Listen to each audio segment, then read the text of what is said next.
वल्इयाज़ु बिल्लाह, अल्लाह के सामने किसी को पर मारने की हिम्मत नहीं हो सकती है।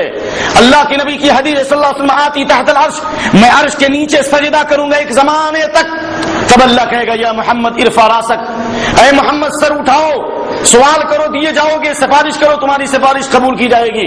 अल्लाह के नबी सल्लल्लाहु अलैहि वसल्लम उसके बाद अपनी उम्मत के लिए सिफारिश करेंगे और नबी फरमाते हैं कि मैं जिसके लिए चाहूं उसके लिए सिफारिश नहीं कर सकता।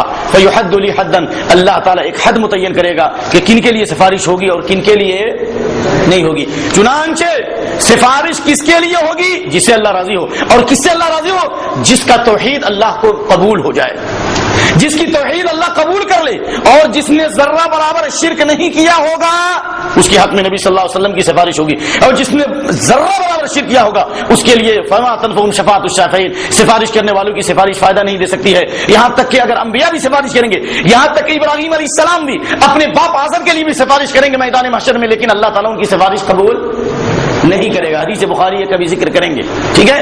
तो बताना यह है, अल्लाह के नबी करीम सल्लल्लाहु अलैहि वसल्लम से हज़रत अबू हुरैरा ने सवाल किया, मन असअदुन नास बि शफाअतिक, आपकी शफाअत का सबसे बड़ा खुशनसीब इंसान और आपकी शफाअत का सबसे ज्यादा मुस्तहिक क़यामत के दिन कौन होगा?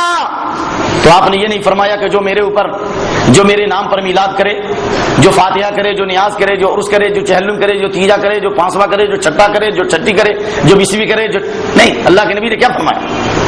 अल्लाह के नबी ने फरमाया सल्लल्लाहु अलैहि वसल्लम, याद रखो, जब तक आपके टॉर्च के अंदर बैटरी नहीं होगी, रोशनी नहीं आ सकती, जब तक आप मोबाइल को चार्ज नहीं करोगे बात नहीं कर सकते।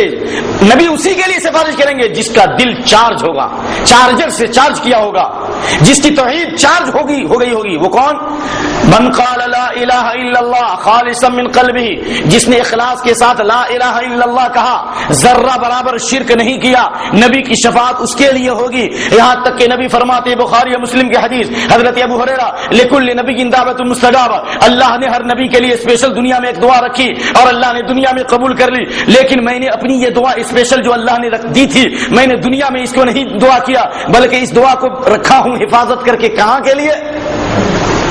फ़इन्नी इख्तबअतु दावती, मैंने इस दुआ को छुपा लिया है क़यामत के लिए, और ये दुआ मैं अपने लिए नहीं करूंगा, मैं अपने खानदान के लिए नहीं करूंगा। फ़हिय नाइलतु मिन उम्मती, मैं ये दुआ अपनी उम्मत के लिए करूंगा। ये दलील इस बात की कि नबी हमारे ऊपर हमारी जानों से ज्यादा हमारे ऊपर मेहरबान है।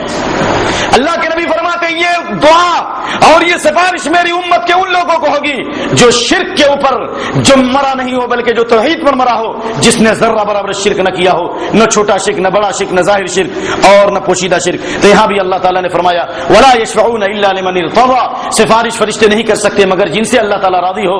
और अल्लाह फरमाता वहुम मिन खश्यति मुश्फिकून, फरिश्ते खुद अल्लाह के खौफ से कांपते हैं। तो सिफारिश के लिए पहली शर्त यह है कि अहले तौहीद के लिए होगी, नंबर 1।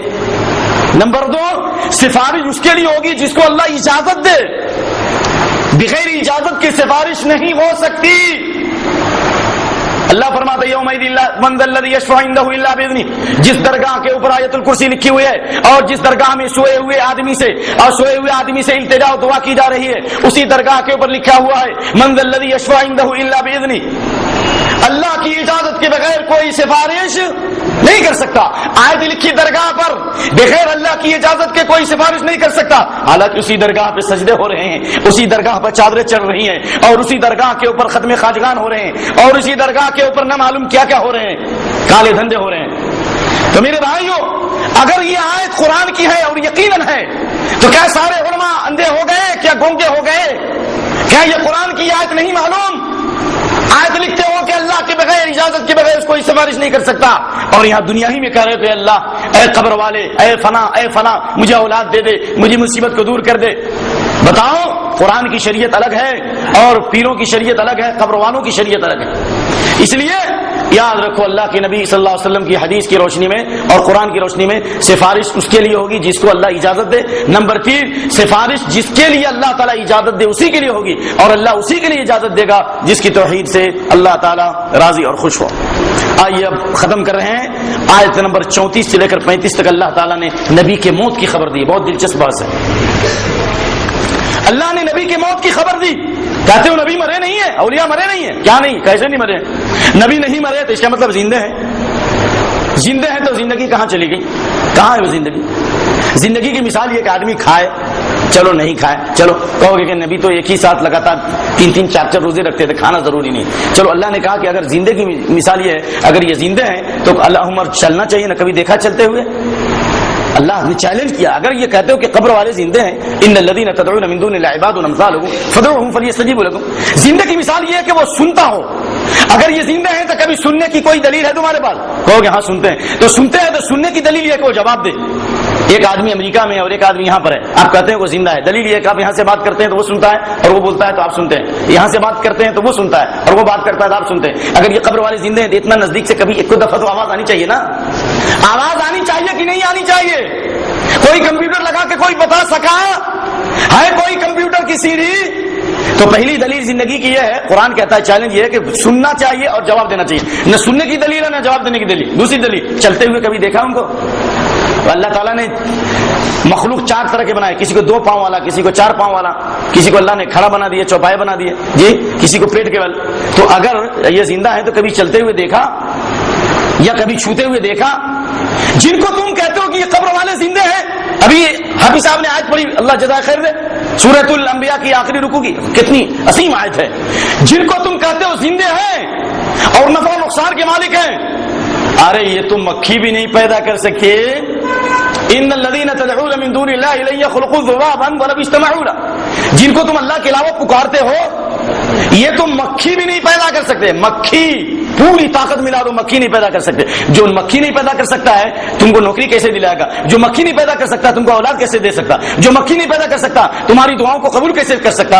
اور اللہ نے یہ چیلنج کیا کہ مکھی تو دور کی بات، اگر مکھی اگر ان کے قبروں سے کوئی سامان لے بھی جائے، مٹھائی کو لے جائے، تو اس کو پکڑ میں یا مکھی پیخانہ کر دے مثال کے طور پر. ارے کیا تعجب کی کیا بات ہے. جتنی بڑی بڑی درگاہیں ہیں جا کے دیکھیے، ہر جگہ پہ کتے پیشاب کرتے ہیں. آپ کو نہیں معلوم؟ چلیے میں صبح میں آپ کو درشن کرا دیتا ہوں. میں صبح میں جب ٹہلنے جاتا ہوں دیکھتا ہوں کہ قبروں اور درگاہوں کے اوپر جو بھی دیکھا ہوں کتے پیشاب کرتے ہیں.